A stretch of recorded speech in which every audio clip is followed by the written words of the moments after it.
before his family knew that he had passed away.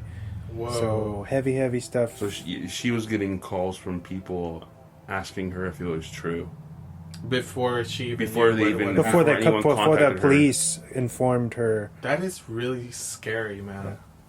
Yeah. That's really scary. You would cross the line with that one. In my opinion, it's pretty animalistic. And you brought up a good point, in like kind of referencing it to Nightcrawler, how you do everything for the story. Do what you have to do for the story, and that's the only thing I can say is that is really messed up that they did that. But then it's also like that's their job, and yes, it was in bad taste, and they should have ran it by someone else before they broke that. And I think they just heard the news and were like, hey, put it out. We have to be the first ones, which sucks. Yeah, but I think just somebody, they overstepped. And yeah, exactly. That's something. That's a line you have to ride. In that field of work, and sometimes I guess pick the wrong side of the line. Yeah. So anyway, I guess we'll see how that pans out later. Yeah. Moving on to some Netflix news. David Fincher's Mindhunter has been put on an indefinite hiatus due to the director's busy schedule for 2020. The actors have actually been released from their contracts, which is never a good sign. That sucks. This is going to be pretty devastating for fans as they waited just about 2 years for season 2. So who knows when if at all, we'll get season 3, which is pretty sad. But I mean, that means that we're going to get some movies from him, which is cool. Yeah. So yeah, take with that. That sucks though. That's such a promising series. It's a good show. But I do like how that he didn't just kind of build the concept and then say, here, take it. You know, he's actually there. Enough to be a part of something enough where you have to shut it down because you can't be there the way you want to is pretty admirable, I think. Oh yeah.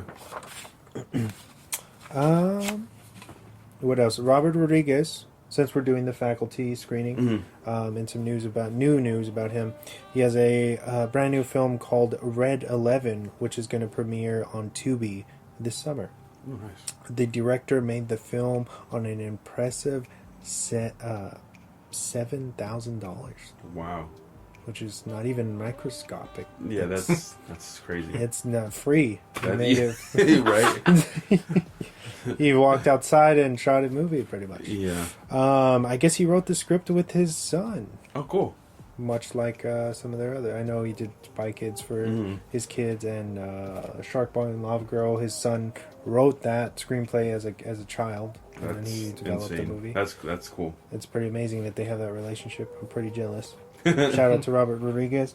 Let's plug our screening again. Yes.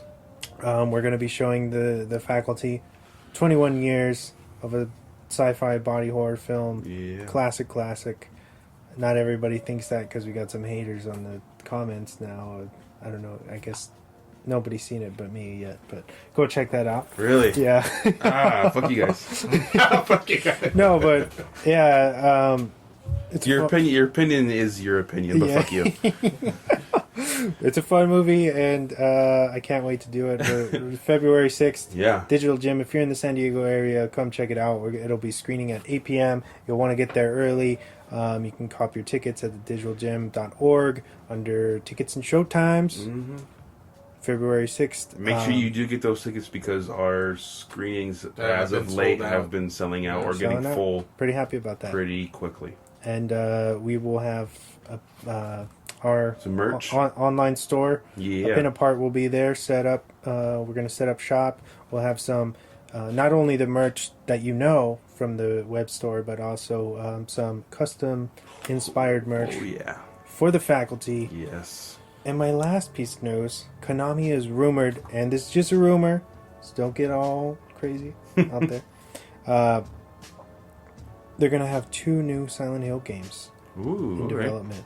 One of them is rumored to be released in 2020.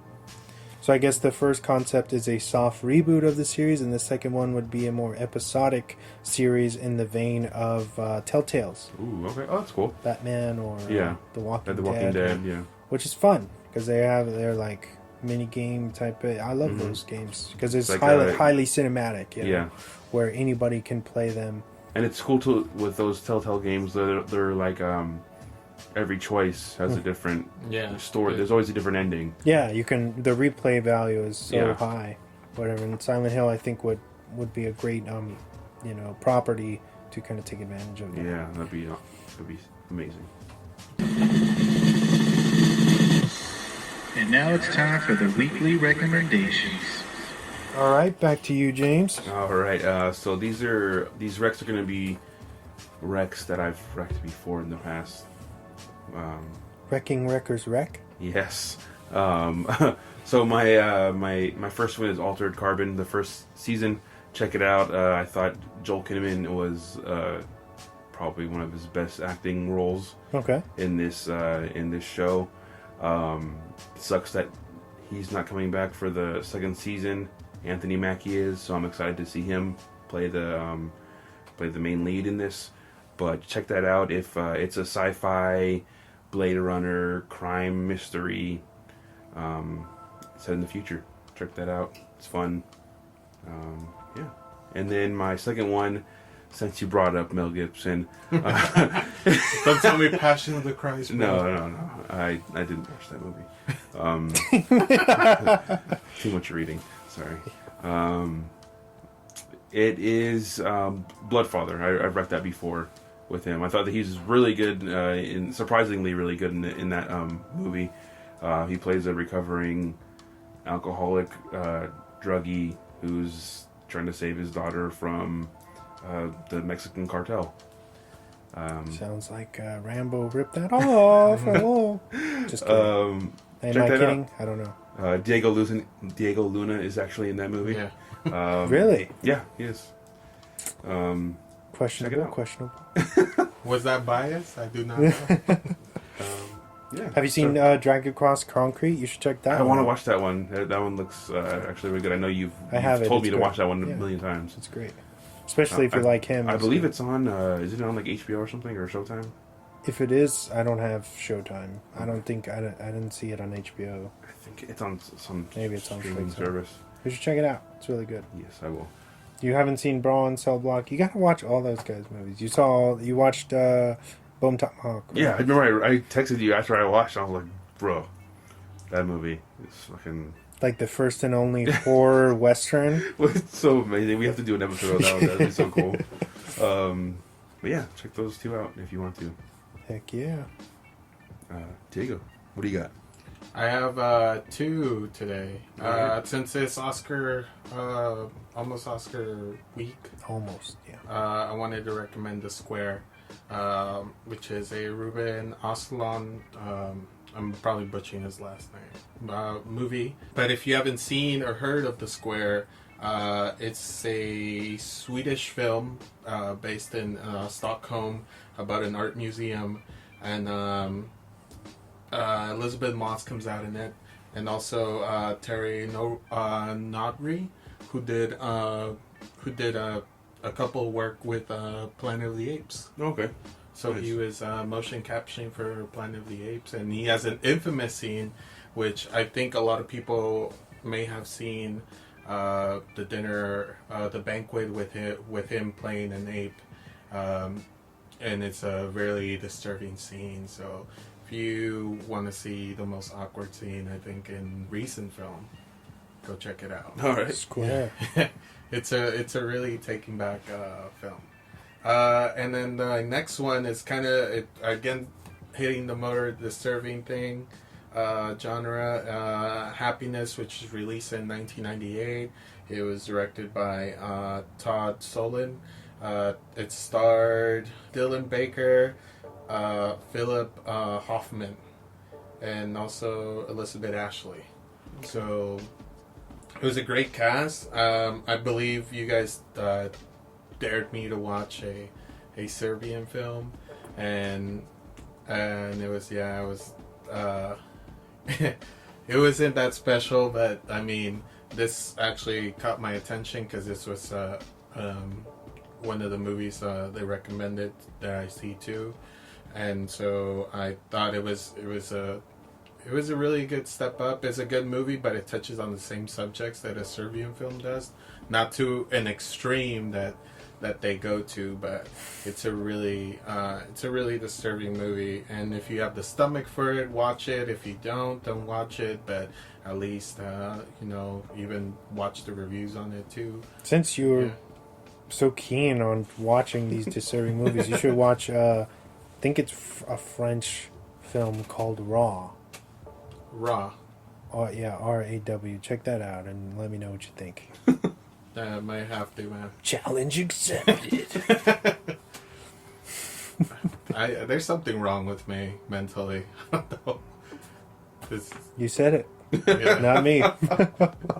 You guys see, there's something wrong with you. All right, you're all done? Yeah, I'm all done, man. Okay, cool. So I have two. Well, really one. But I wanted to do a shout out for James because I did check out Sex Education as you wrecked it last time. Almost more than halfway done with the first season, and it's so good and addicting and funny and real. And I love how unapologetic they are with the sexual themes in it, like throughout it, because they play sex as not taboo. Yeah, it's normal. A normal They thing normalize to go through these things. Even like I feel like, how do you say, like transgender and different things that there are all these things coming, and it's just there. You know what I mean? There's no bias, right or wrong, and I really respect that. And I think it's something that we need more. So shout out to Netflix for being so cool. Yeah. Shout out to Chris Pollock. He actually text messaged me this morning and asked me to do a shout out specifically for him for Widows, which I went and saw this when it came out, and it's a beautiful film by director Steve McQueen, which still not getting very much love. Didn't make a lot of money, but it has a crazy ensemble cast, you know. I think that one just wasn't marketed right. Yeah, but it's so good. It's like what Hustlers wish it fucking could be. If you liked Hustlers, watch fucking a real movie, which is Widows. No, I just feel like they do it the right way, and it's amazing. The Widows. Okay. Nice. Was Michelle Rodriguez, Viola Davis. Like huge cast. It is Liam Neeson. Who's who of Hollywood? Daniel Kaluuya. God damn it. Yes. He is. He has one of the best performances in that film, and he's only in it for like 5 barely minutes. in it, but he's fucking scary. Yeah. He's so scary because he's usually pretty docile in his work, where he's like he kind of leans back and let other people do stuff, but he's so good in this. So check it out, Widows. Nice. And now on to our the movie focus of the week. 5, 4, 3, 2, 1. And now for the movie focus of the week. All right. The movie focus of the week. Yeah. Thank you, James. Yeah. Don't thank me. Don't thank me. Tasty treat. Beers and bullshit. Shout out. Yes. Thank you to Stephen, who actually, my buddy Stephen, who wrecked this and told me that we should do this. On a whim, I went for it. So I'm glad I had Shudder. Right?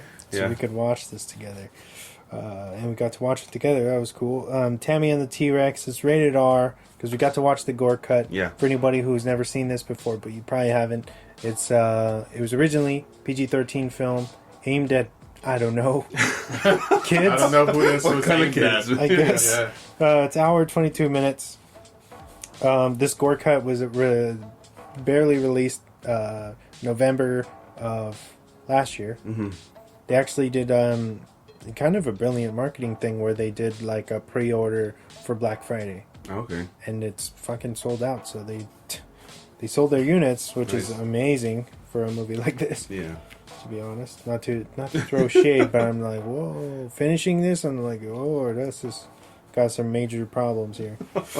The film stars Denise Richards, Paul Walker, Terry Kaiser, Ellen Dubia,